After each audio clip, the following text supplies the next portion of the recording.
Hey y'all, I'm Lita Monet and I'm here with, Young Roy boy. and we in here about to get into his mental health check-in, about to chop it up, see how he been feeling. And this is my last one for 2024. So once we roll into next year, we own and popping. I like to break the ice. How would you rate your mental health right now on a scale of 1 to 10? It's like 10 being good, 10 is the best, yeah. 10 the best. Uh, I'll probably say like a 7. Okay. What's making up your 7 right now? I think more so like it get me to a 7 just knowing that I do a lot of good. But Mm-hmm. I think like just I'm not at a 10 because I don't think like just sometimes I just don't be happy. So I feel like for me to be at a 10, I got to be happy with like probably what's going on or life itself or some things I guess. But I don't know. I'm just at a 7. Okay. I don't know. I'm just at a 7 for real. That's valid. We're gonna have to pinpoint what's making you not happy on some days. So we gotta see like how we can resolve that and get you happy. Yeah. All right. So, would you say you ever struggled with mental health? Mm, not really, but I say yeah.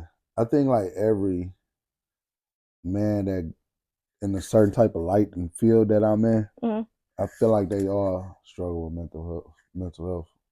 It could be like one point you probably was boiling, and then the next minute you wasn't boiling. So it gets you kind of like under the weather or make you feel some type of way. Or when you see you may have had something that don't got it, and it'll make you feel like less of a man, or make you sometimes feel get you in a dark hole or dark place, or you just I don't know, you be kind of like confused. But then sometimes you got to realize that that's just material things, and you know what's meant for you is for you. Mm-hmm. But sometimes you could be doing everything right to get that, and you just like, why am I getting it, or why it's not happening for me, or why at one point in time it was happening and now it's not. So I feel like all people that's popular or in the entertainment business, they deal with mental health and they don't really speak on it because Mm-hmm. you just deal with it.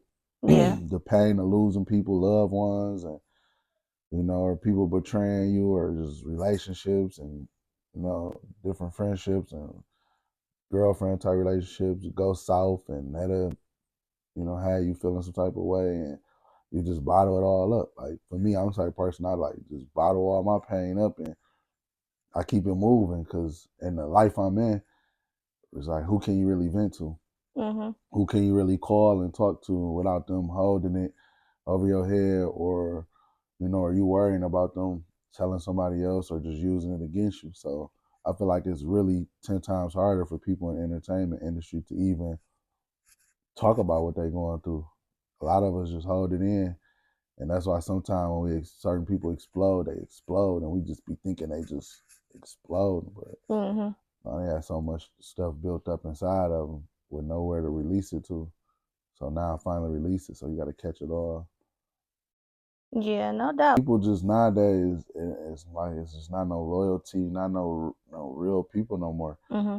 So it's like I can be going through something right now, but everybody around me expect me to be so strong and there for them, and make sure that they good and stuff like that, to the point where I can't even tell them when I'm going through something because they all leaning on me. Yeah. So when you got so many people leaning on you to take care of them or just be strong and point them in the right direction, you got no choice but to hold it in and put your cape on and just keep moving forward and just deal with it. Okay.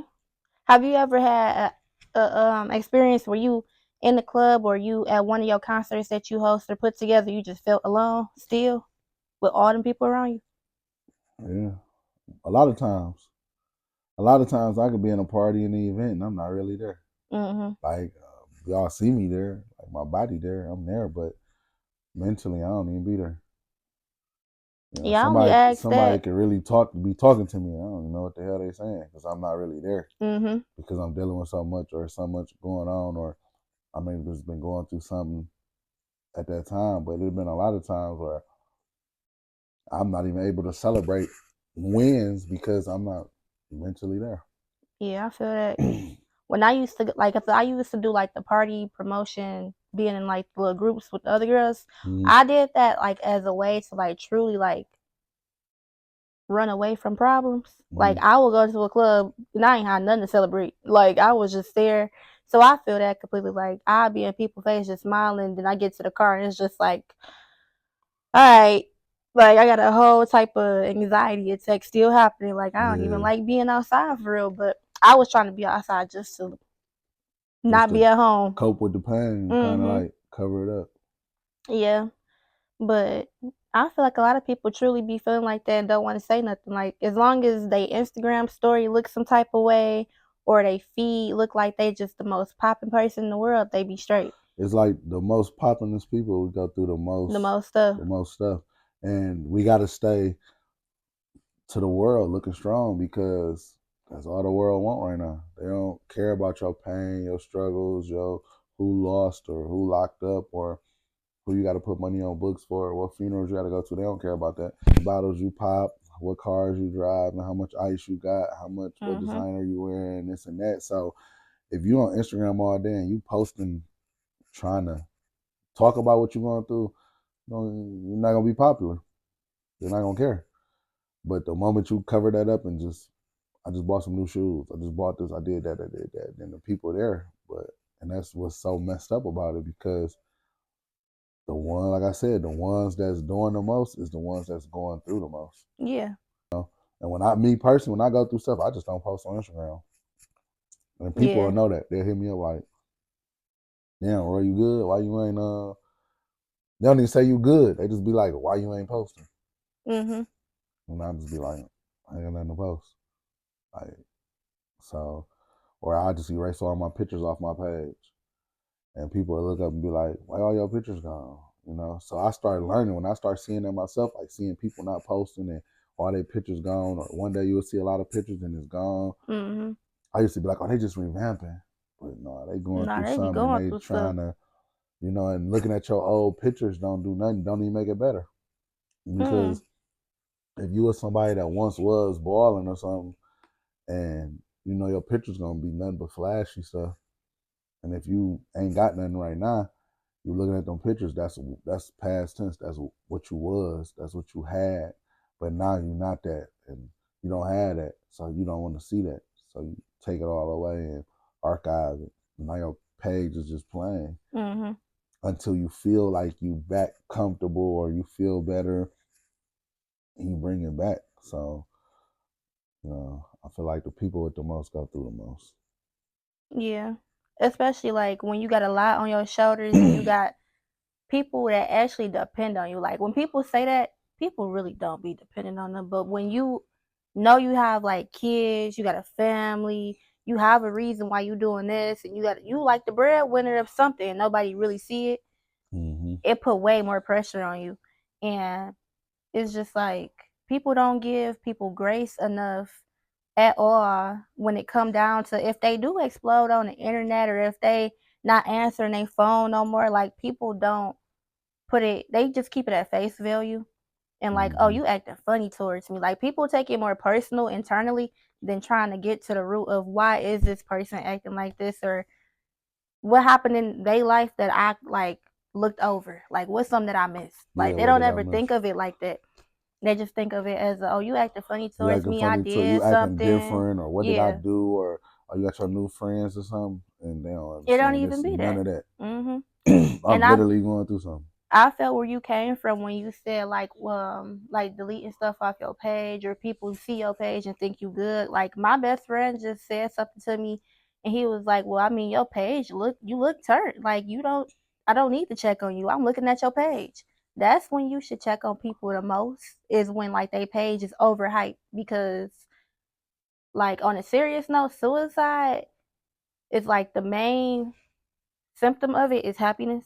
Like, and you would Mm-hmm. think it's like depression and isolation and stuff like that when somebody about to kill themselves, but it's really when they just so happy, like, oh, this my last meal. Like, I don't know if people remember that dude Bill that jumped in the river. Mm-hmm. Yeah, like he was like Snapchatting everything that he did that day, and he killed himself. Like we thinking he was having a good time by himself at the Riverwalk, but that's when people need to like actually Check take on into them people. consideration, check on people is when they really at their highest, and they ain't never been that high before. Yeah.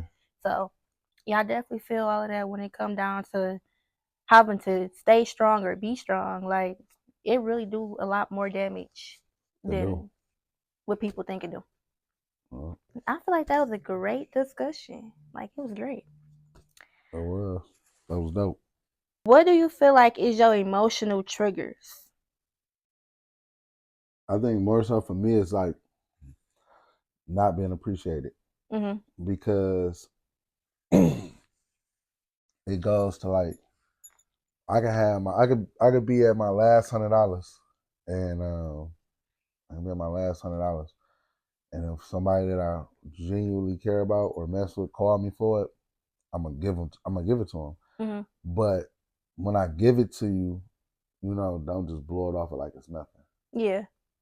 because you really don't really know like like damn that was my last, but I give it to you. Mhm. And, I think a lot of people got that bad like people go to people all the time for help and all of this and like you said they don't even know what that person going through and they might just act like it was nothing like oh that little 100 you gave me or that little ride you gave me or whatever it was but at the time that could have been their last 100 or at the time they could have been late for something they self they had to get to but they stopped to make sure they got you somewhere. Mhm. So I think a lot of people just we don't appreciate things. And I feel like in my life, that's been a big part of like half of why, I go through what I go through because relationship wise, I done did so much. Friendship wise, I done did so much. Brother, sister wise, I done did so much, you know, and you be like, damn, I don't even care. You know what I'm saying? Like, it have been times where I done went completely broke just to fund somebody else's lifestyle in a relationship, Mhm. and not just one relationship, but multiple relationships. And I feel like that's due to being in the life I'm in, entertainment. We go for the girls that really not for us, you know. And when you go for them girls, they cost, and everybody know the saying, if you want a bad bitch, it costs. And I feel like a lot of that's a downfall for a lot of the people in our industry because we go for the baddest of the baddest. Mhm. And the baddest of the baddest is really just a price tag. Like the baddest of the baddest is a price tag, and you get your turn and how much you gonna spend. And once that's gone, they gone. And I'm not saying that all the baddest of the baddest like that, but 90% is like that. You gonna run into it. You're gonna run into it. Like as soon as you show you getting some money, they coming.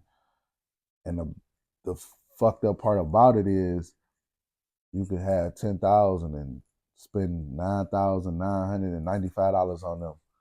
And they not happy. It's like, oh shit, where the rest? Mhm. And you like, where the rest at? I thought you loved me or you thought you was with me or things like that. So I feel like a lot of people and a lot of my home, we go through that.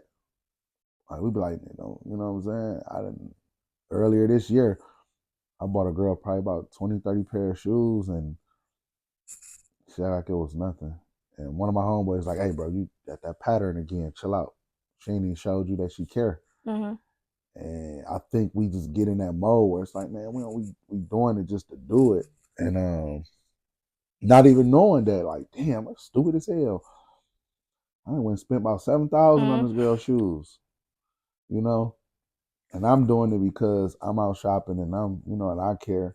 Mhm. I'm like, damn, these look good on her, you know what I'm saying? Not knowing that, you know what I'm saying? They don't really care. They don't give a fuck about you. All right, let me ask you a question. When it come down to dudes like spending money and doing all this, is this like a love language for dudes? Like, how do y'all go about what girls you want to spend money on and why you doing it? Like, what's the motive behind it? The craziest thing is I don't even know if it's a love language.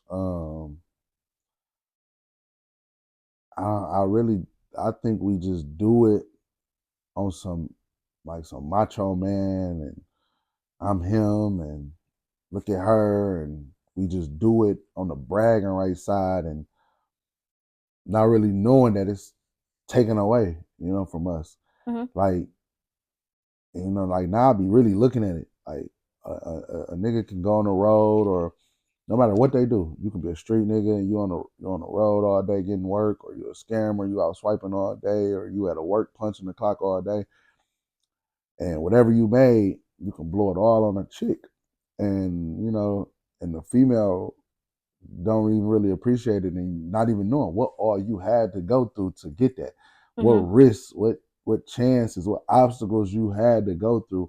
And that's why some people be like, oh, them niggas stupid. You know what I'm saying? And we don't really look at it like we being stupid. It's like, this who we talk to.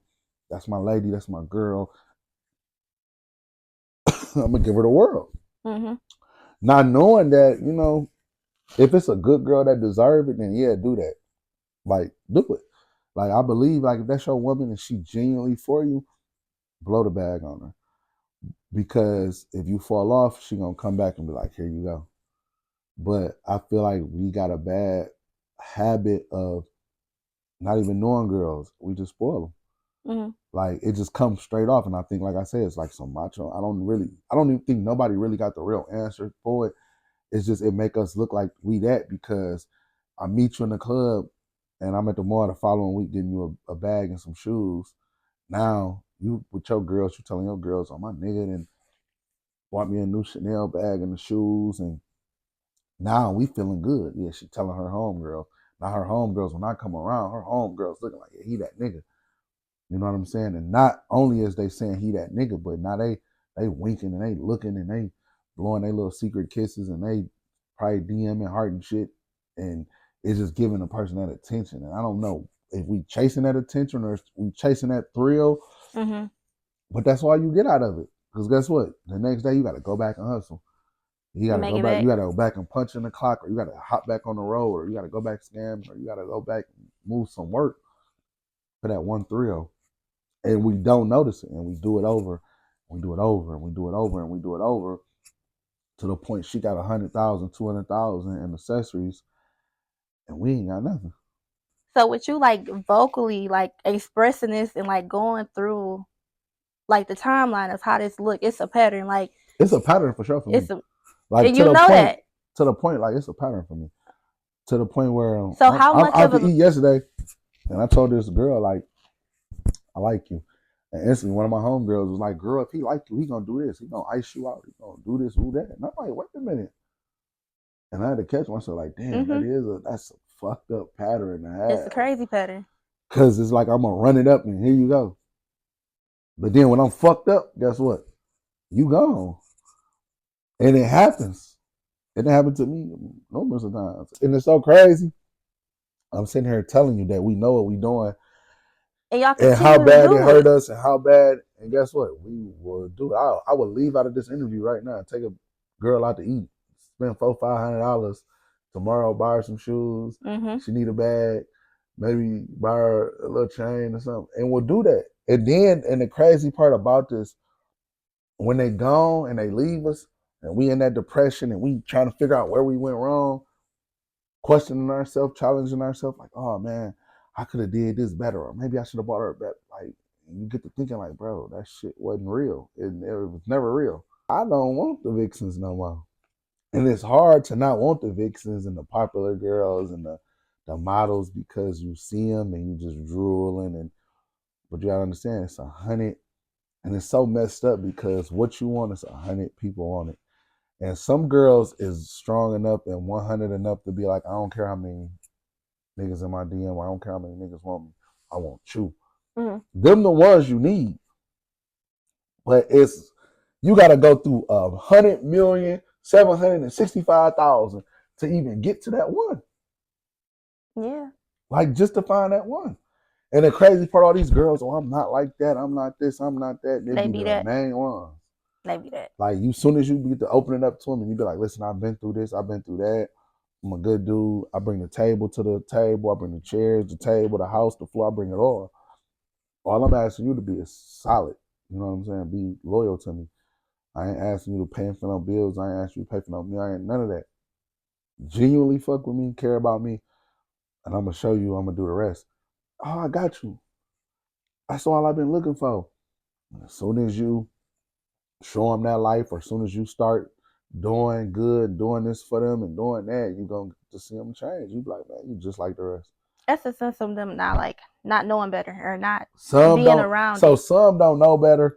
Some do know better, and that's just how Milk they the are. cow. And then some so fucked up mentally that they just don't even know that they doing it. Like Mm-hmm. I got homegirls that do it. I got homegirls that's, this nigga just bought me a Chanel. This nigga just bought me an AP. This nigga just bought me a watch. This nigga just bought this. And I'm like, damn, that nigga stupid. I was just seen her with such and such, but they don't even know. Like they just, some girls don't know better. But I feel like as us men, we just gotta. It's hard not to, but we gotta be stingy sometimes. Until a female show this what she want to be, like genuinely care about you, don't come out that bag. Like it's easy to come out that trick bag. I call it a trick bag. It's easy to come out that trick bag and, you know, tricks and treats and all that. But don't come out of it so fast. And I think we had that bad. I think we have it really bad. Like I feel like, and a lot of times you can challenge a girl. Like you can tell off of the when y'all first about to go out to eat, and you be like, let's go get something to eat, in the restaurant you pull up to, if it's gonna be a problem or not. Because certain girls, you can just meet a girl, y'all talking, and you pull up on her, and y'all driving, and you let you pull up to Famous Dave's. She might look at you and be like, "What the fuck is this?" Feel some type of way.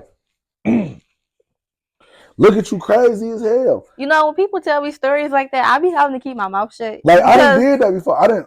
No, look, I really be having to keep my mouth shut. Like, cause I'm around people that got money. I'm around people that don't. I'm around, like, you know, I'm versatile in my relationship. So it's like, I tell one of my homegirls that be going on like expensive, extravagant dates. I was like, yeah, this nigga took me to Culver's and I want ice cream. And she looked at me like, bitch, why the fuck did you choose that place? And it was like, because I truly wanted Culver's, like, or I truly want Texas Roadhouse. And it's just like, I just want the margarita. Like, I'm telling, and the crazy part about this shit, and I hate it. I hate it's like that. And it's like, and I be like, that's when I know a girl really down. Like, when a girl just name and all that, I want to go to Morton's and Ruth Chris, Ocean Prime, and I want to go to Cooper Hawk and the wineries and all of that. And it's Cooper's Hawk, cool. yeah, it's hard. You know, like it's all that shit all smooth and fine and dandy and good. But it's like, all right, every time we go there, you gotta understand that's a $400, $500, $600, $700 bill, depending on what we, you know, what tip we on. Entrees, appetizers, drinks, tip, all of that. You at $300-$400 easy. And if you think about that, twice a day, lunch and dinner, right? Let's say you, them girls that's exotic eating 2-3 times. Let's say we just gonna say 500 a day. 500 a day, 7 days a week. 31 days out the month. I don't know how y'all do that. We can go to and a bitch can say I'm the cheap. What I don't know. What give a fuck what they say. We can go to Famous Dave's. I can give me some good ass barbecue wings, the cornbread muffins, some French fries. I'm full. I can get 2, 4, 5 margaritas. Them bitches on sale. They good as hell, strong, good. Bill come $89, $100. We can go to the movies. Popcorn. We had a ball. Mm-hmm. They don't want that. They want to go to so that they can get their phone, make a boomerang, show the menu, have a hand, show they lemon drop, show the steak. You done been on these days too much. Show the steaks and then do this. One bite, I'm full. Put it in the carryout box to go. Then when you leave, the bitch at McDonald's trying to get a number 3 because she hungry. Like, come on. Well, it gotta stop one day. But it ain't gonna stop because it's people like me that say it's gonna stop. But tomorrow it'll be a new me out here. It'll be somebody that's just like me. There's gonna be somebody that's just like him, and it's gonna keep repeating until and it ain't gonna, I don't even know why I'm saying until niggas catch on and be like, listen, if you ain't with the program, I'm straight. Like I said, I believe in if a girl with the program, let's do it all. Let's do the expensive bags. Let's do the expensive food. Let's do all of it if you with the program. But if you ain't with the program, then stop. We got to stop. And that is sometimes could cause a person to go into that depression because you just hit a lick or you on the road or whatever. You got 20, 30,000 stacked up at the crib. You flat, you 20, 30, 40,000 up. And you got this girl, she's so fine. You out with her. One day you spend 1,000, next day you spend 2, next day you spend 3. And that stack just going down and down and down. You're not catching on though. It's going down and down and down. She happy, you may fucking on her, you doing this, you out with her, you having a ball. That stack get all the way to the bottom flat. I think it's an adrenaline rush for dudes at this point. It's gone. It's an adrenaline rush because now you want to go back and run it up again, and you're gonna want to do it again. It's gone. She like, where is it at? Now you put the pressure on yourself as a man to do something you don't even want to do. Now you back on the road and you taking risks and you taking chances, or you at your 9 to 5, you stealing, or you doing this, or you seeing people, you doing whatever, you robbing, you doing whatever, because guess what? You got to make her happy. You got to get the stack back up here. But now the stack don't never get back here. It just keep getting here and you giving it, and it just. So now you at the crib and you in depression because you like, damn, the bills behind this whoop, and you thinking about when you had the stack that high, but it's gone. You thinking about she wants something tomorrow. You thinking about you still owe 100 on DTE, 100 consumer, 100 on your cell phone bill, $600 on the rent that's still owed.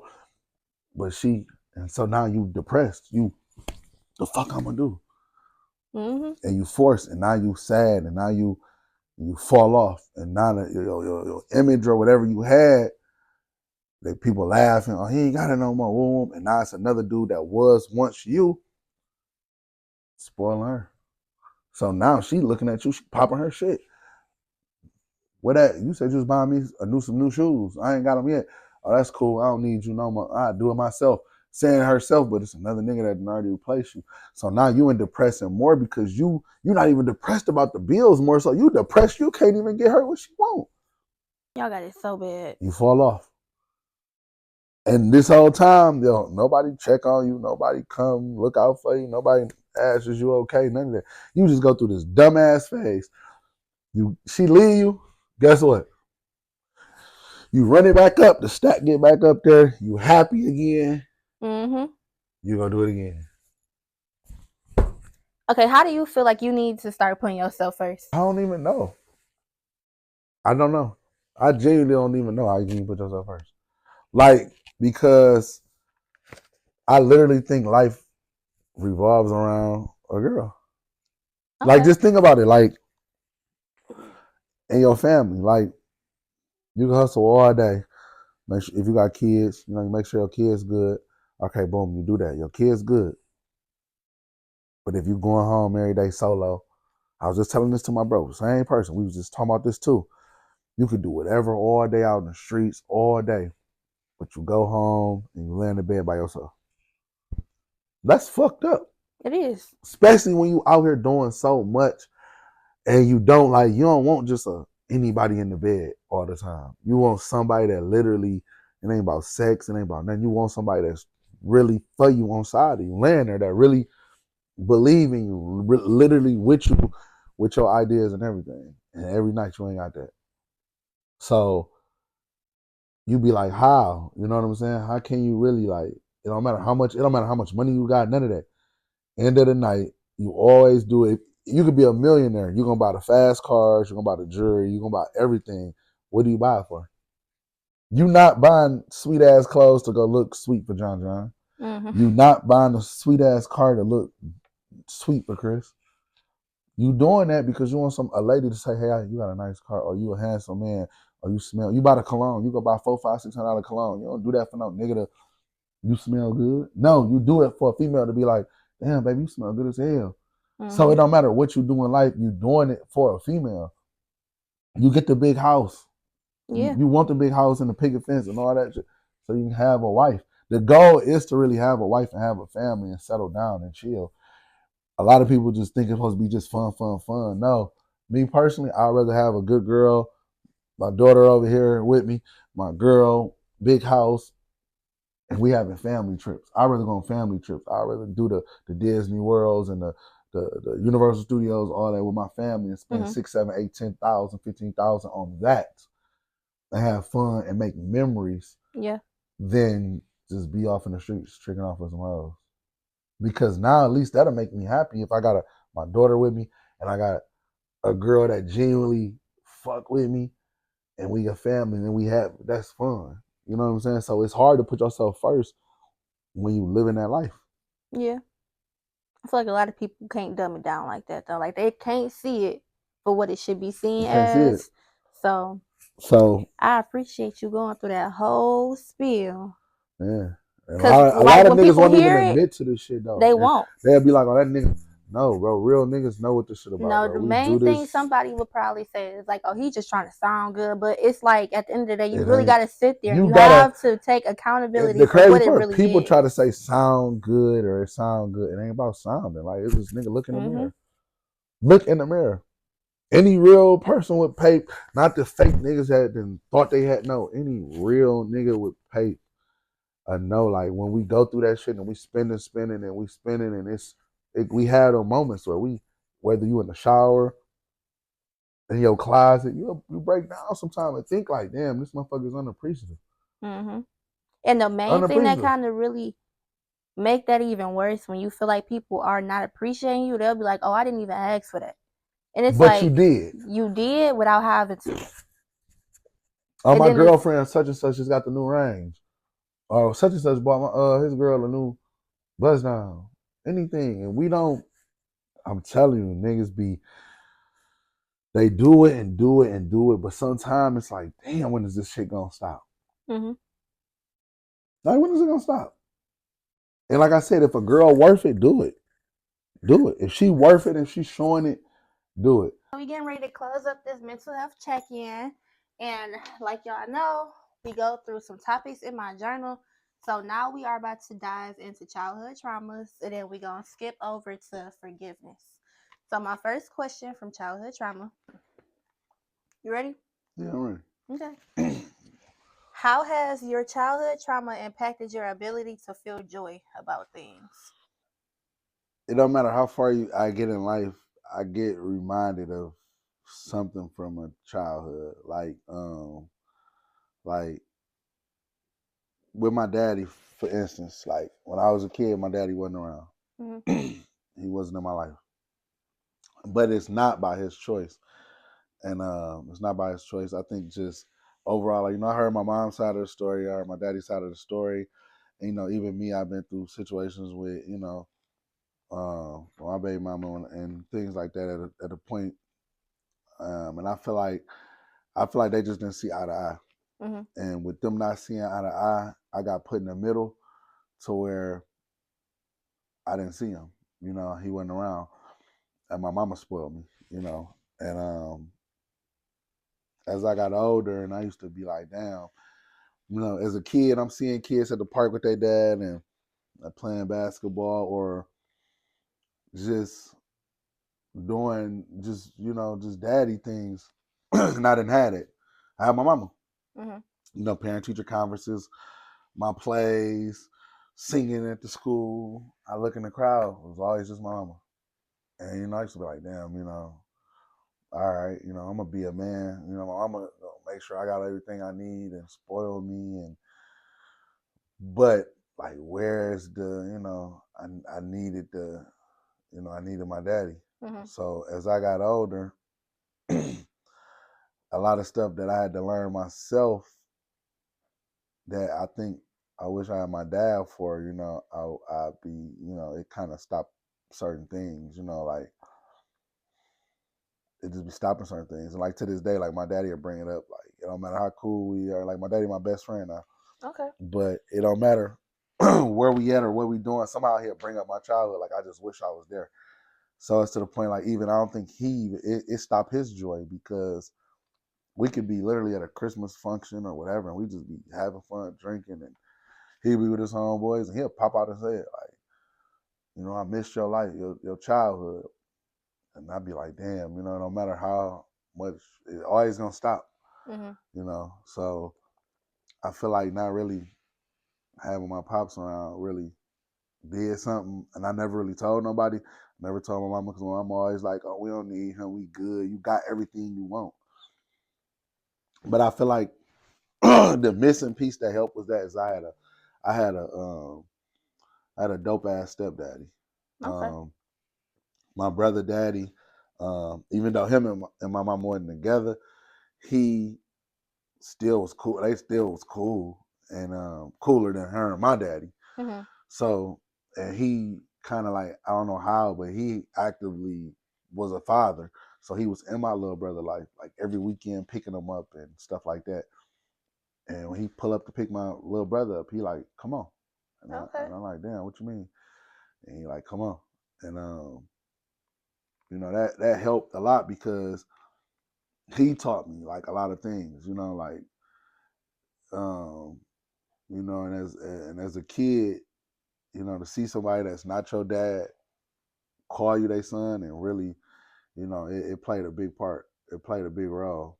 Like it'll be times where I'll be sad because I know I hear him call and say he finna come pick my brother up. But guess what? I went with him, so I ain't have to be sad no more. Mm-hmm. It's like damn, like every new video game came out. He used to be like, we'd go over his house on Christmas, and it had both our name on it, from the Sega, Nintendo, Dreamcast, the PlayStations, PlayStation 1, PlayStation 2, PlayStation 3, PlayStation 4. He bought them all for us. And I'll be like, damn. Like, so now I'm older, he passed away. I'm So, sorry to like, hear that. thinking about joy is like the one, sometimes it's hard to have joy as an adult when the people that really, when you was a kid, that made sure you was good, not here with you now. Mm-hmm. So that play a big role because even when I want to get happy certain times, I'm like, damn, I miss that nigga so bad. Yeah. Because it's like, that nigga was there, and a lot of times you don't really have too many people that's really there for you. And I'm like, damn, like that, it didn't matter where we went to, that's my son. They're my kids, they're my sons. And, that play a big role because like now you be like he used to bowl in the league. So every Sunday when he picked us up, before he took us home, we had to go sit at the bowling alley with him. Me and my little brother, we had to sit at the bowling alley with him. Mm-hmm. He'd give us some money to buy, every bowling alley got the little snack bars and video games. He'd give us money every Sunday to play video games and buy food. But he more so really wanted us there to watch him and learn. Like he was a dog ass bowler. We didn't know at the time. But once he passed away, before he passed away, like a month before he passed away, I had, for some reason, bowling I started liking bowling. Mm-hmm. Like it became like I went and bought a bowling ball. I got a $400 bowling ball. I got the bag, all that shit. And I remember calling him. I'm like, dog, I got a bowling ball and all of that. And he like, I'm gonna teach you how to use it. And I used to watch him bowl 300s, perfect games and shit. So, but I'm just a hood nigga. I just want to bowl good so I can go gamble. Like I go to the bowling alley, nigga, shoot 100, 200, 300, 400, you know, 8 or better. That's what I wanted it for, to learn how to bowl, not just to be a bowler. It's just to pop my shit. So when I bought the shit and I'm ready to pop my shit, call him, and he like, I'm gonna teach you. He passed away. So I didn't never get a chance to even share that moment with him on the bowling alley and just bowl for real. So it don't matter. Every time I go bowling, it don't matter where it don't matter. I can be 100 girls, I go bowling, I think about them. So I feel like it always stopped my joy because I feel like, damn, I'm happy as hell. I could be on a date, I just be bowling. I'm like, damn. If I don't throw a strike or throw something sweet, I'd be like, damn, he probably would have taught me something so I could have made the strike, or I'd be a cold ass bowler. Mm-hmm. So I always bowl just because I'd be like, damn, I want to just be good like him. You know what I'm saying? And so that's a fucked up part of my childhood, of just losing a person that was there for you. And as far as like I had a couple people that was there for me like that, that's gone, that's no longer here. And I think a big empty part of my heart is I lost probably 4 of my top team players in my life. Mm-hmm. Like my top team players was my stepdaddy that's gone, my Uncle Roy that's gone, that's my name after. Mm-hmm. my granddaddy and my grandma. Those are my top four people, and I don't got them no more. They gone, and you can't get them back. And you think about it, and it affect me now because no matter how happy I get in life, I be like the four people that I needed here, not here. Mm-hmm. So it don't even be mattering. You know what I'm saying? Like I live now because I got my daughter. I live now for my daughter. If it probably wasn't for my daughter, I probably would have crashed out a long time ago and be like, fuck it. You know what I'm saying? Ain't shit here. But I know for a fact my daughter, I mean a lot to her. So, but them four people losing, four key people that had something to do with you. You know what I'm saying? It'll stop you from your joy as an adult. You know what I'm saying? Like it don't matter when I'm gambling. My grandma was my best friend. She taught me how to gamble. She taught me like I was a super gambler. Like I had a gambling problem because she taught me how to gamble. I was 7 years old at the table playing tunk and spades for a quarter, dimes, a dollar, a nickel, Mm-hmm. just so that I can go to the ice cream truck. So when I gamble, I'll be like, shit, that's my grandma. So I feel like a lot of things from my childhood it weigh on me heavy of my joy. Because no matter how happy no matter what I do in life, I could be up dog shit. It could be a win, a celebration. I could throw a concert and just go crazy, a party and go crazy. But I always get to the end of the night at the crib and I just be thinking like, damn,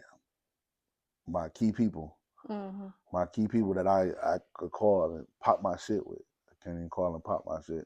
Like I only got two people left. I got my mama and my daddy. You know what I'm saying? They're my other two key players, but I lost four.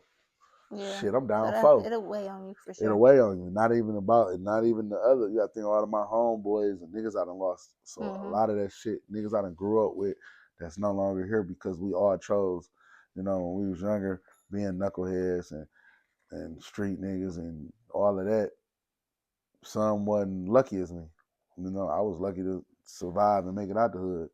But a lot of my niggas died. They didn't make it out. So when you think about it now, like, damn, I remember such and such, or such and such, or such and such, or such and such. They ain't even here, but I'm still here.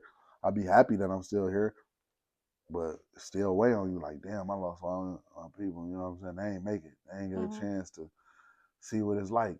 They ain't get a chance to have a family. They ain't get a chance to have a kid. They ain't get a chance to see how the world is now. You know what I'm saying? So you get to thinking a lot of times.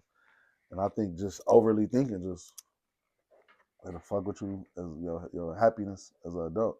And I find myself doing that. No matter how happy I get, whatever little joy I do find, I end up thinking about my peoples. I think about, and ain't no way around it. It just ain't no way around it.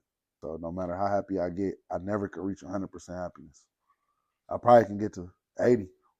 I don't think anybody will ever get to 100% Nope. happiness just because your upbringing is something that's going to remind you of something. People leave, like you just mentioned. And then you go through challenges and you go through losses that you have to, like, you got to just take it to the chin. Got to. So. Like, I'm going to always stay at 60% just off my daughter. You know what I'm saying? Just off my daughter, no matter how fucked up I do in life or whatever I'm doing, she gonna always be like, that's my, she gonna ride with me. That's my daddy. So I'm always get that 60, 70% happiness just off of her. But that other, or just me being happy of what I'm doing or my accomplishments and goals in life, I don't be happy. Like I have multiple businesses, then we'll hang out with all the celebrities, every rapper, everything, and I could be somewhere with somebody and be super happy to be there. I'm not there.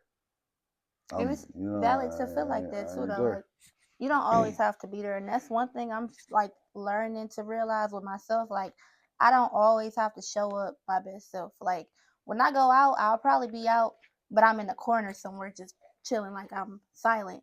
But at another party, you might see me doing the splits and just like a wild and out girl.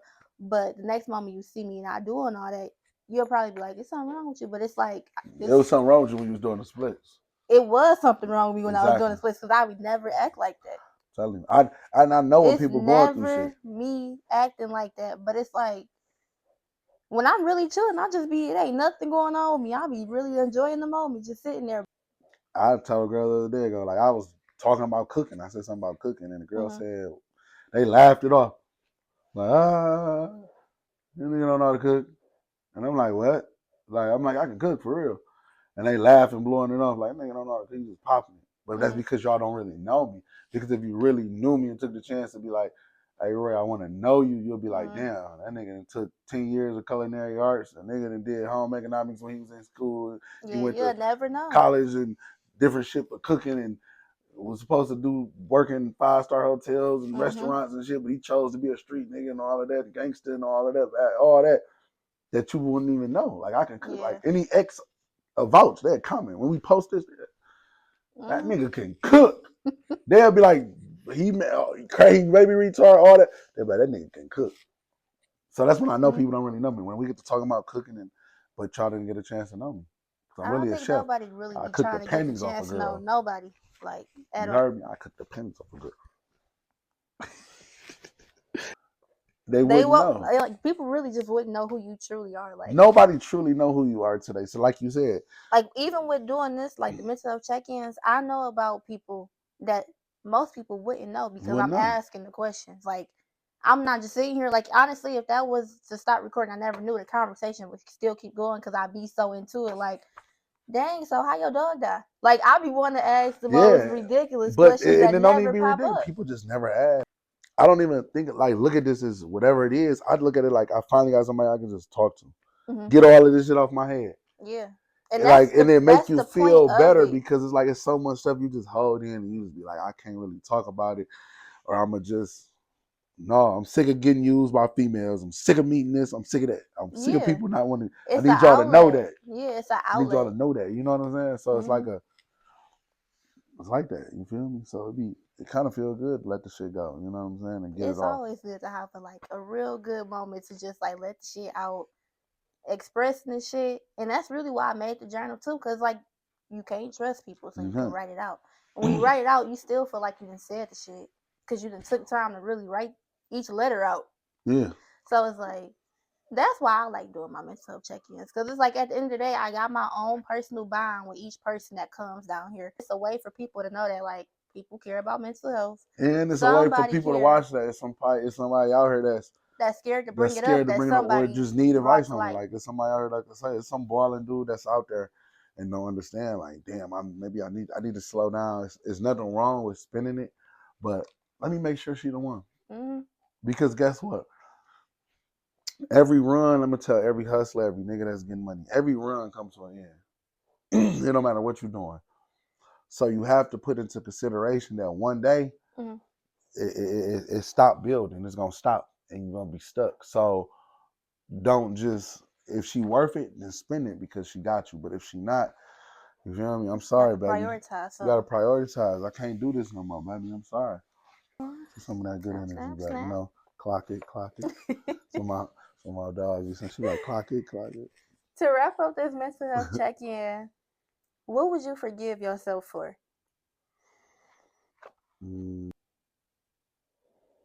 I would probably say, I forgive myself for the times where I wasn't a good dad. I feel like I had let the entertainment life console me to where I wasn't even a good dad for some time. Like I've been a dad for a long time, but I think some of the time I wasn't a good dad. So even though my daughter at the time wasn't fought me for it, like she didn't start fighting me for it probably till like I got a little older and I felt like whether it was me not spending time, but I'm buying gifts, or if I'm buying gifts or not, or whatever it was, you know what I'm saying? She didn't fault me for it. And I'm out in the club, I'm doing whatever, living my La Vida Loca and living my life and just not being that dad that I could have been. And she didn't hold that against me. And she never acted a different way towards me. Nothing. I still was her daddy, and she still loved me to death. And all of that, I think that knowing now, like me and my daughter relationship now, and the way we could talk, and if I fuck up or whatever it is, she'd call me, and we chop it up. That's like my best friend. I can honestly say I forgive myself for her because she did. She forgave me. You know, I called her and we talked, And I'm like, damn, princess, you know, your daddy be out here thugging, and sometimes, and you know, she'll tell me it ain't about the money. You know, because a nigga feel like you can just get kids money all day or just get money and you, but you in the club and you with hoes and you doing this and doing that. Like sometimes it's about time. Mm-hmm. Money don't solve everything, and there's a lot of people out there that feel like that. So I'm here to say like money don't solve it. It's like just putting a band-aid over a wound. Like it just, but it's gonna keep bleeding. So with my daughter forgiving me for not being a good daddy that I was supposed to, even though my daddy, the best daddy in the world, I knew sometime like, damn, I'm fucking up. I'm in the club every day. I'm popping bottles. I'm out with these hoes. I could have been with my daughter, even if it's just to get something to eat, even if it's to just go to the movies. You know, like give your kid some time, and not even just your kid, your special person in your life. If you're in this entertainment industry, like I said, to consume you because you're in the club 7 days a week or you partying and throwing all this, sometimes you'll forget the loved ones, um, the ones that mean the most to you. So like take some time out and make sure you get time with your kids. Make sure you get time with your loved ones. So with my daughter forgiving me for all the fucked up shit I did, just not being there, I forgive myself. I forgive myself too, cause she forgave me, and we worked it out. And that's my best friend in the world. Like, she get whatever she wants. She know I'm gonna bust my ass. Her mama gonna bust her ass. She gonna get whatever she want and whatever it is. But there have been times where we went through some shit, and she forgave me. So I forgive myself. So I forgive myself for the times where I wasn't the best daddy that I knew I could have been. That's a big one. I really appreciate that. I love hearing stuff like that. Like, I don't know. I think it's because my relationship with my dad started when I got older. It was like, I think it had to be right when I kind of moved in with him the first time. Cause I'm a mama's girl. I used to be like the biggest mama's girl. But the moment when I graduated college and I came back home, I came back to my dad instead of my mom. Cause they separated. And that's when our relationship actually started to get stronger. Because beforehand, it was just Zelle requests. That's Hey, what I'm where you at? saying. Zelle requests. But I had to really live with him. So it's like, that's when I was able to ask questions about their divorce. I was able to ask questions of why I didn't see him for maybe a couple years. Like, I was able to be vocal about it without having somebody else in my ear being biased about it. You feel me? Yeah. So it was like, that's when I was able to really start having my relationship with my dad. And then that's when I was able to pinpoint the relationships that I was in younger or like early 20. I'm still early 20s, but like 19, 20, 21, I was picking wrong people because I didn't have my dad. Like, I was settling for less because I didn't have my dad. I didn't see him. I seen my parents married. I was raised in a 2-parent home, marriage, everything. But I was like growing up in the peaks of, oh, we about to separate. Like, just seeing a fight, seeing chaos, seeing everything. So I felt like relationships always had to be chaotic or toxic to know that they actually care, because they gonna come around and make it up anyways. Yeah. But that was like the most unhealthy thing. So I appreciate you forgiving yourself for like even saying that you wasn't a perfect dad at the moment and you knew that already. Even though she didn't fault you for it, that wasn't like an excuse for you to be like, well, I don't gotta apologize or say nothing because she don't even think it's nothing wrong with it, you know? So that's big to me. I like that. Yeah. But I appreciate you coming and sitting down and talking to me